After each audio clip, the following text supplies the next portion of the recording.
கிருஷ்ணன் தன் அப்பாவிடம், அப்பா, இன்று மரங்கள் எவ்வளவு அழகாக இருக்கின்றன இல்லையா என்று கேட்டான்.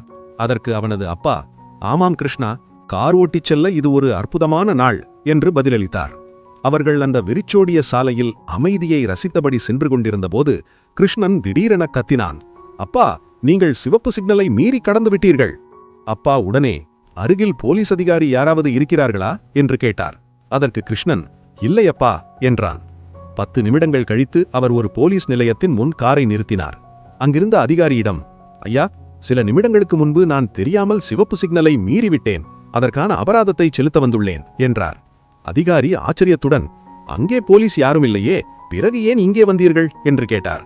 அப்பா, ஆமாம் ஐயா, யாரும் இல்லைதான் என்றார். அப்படியென்றால் உங்களை யார் நிறுத்தினார்கள்? நீங்கள் பாட்டுக்கு சென்றிருக்கலாமே, யாருக்கும் தெரிந்திருக்காது, ஏன் வீணாக அபராதம் கட்ட வருகிறீர்கள் என்று அதிகாரி மீண்டும் கேட்டார். அதற்கு அப்பா அமைதியாக, ஒருவருக்கு தெரியும் ஐயா, என் மகன் கிருஷ்ணன் பார்த்தான், நான் சட்டத்தை மீறியதை அவன் கண்டான்.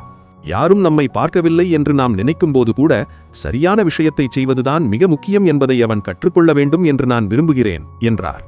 அதிகாரி நெகிழ்ச்சியுடன், உங்கள் மகனுக்கு ஒரு மிகச்சிறந்த பாடத்தை கற்றுக் கொடுக்கிறீர்கள் ஐயா, சமூகத்திற்கு உங்களை போன்ற நேர்மையான மனிதர்கள்தான் அதிகம் தேவை என்று பாராட்டினார்.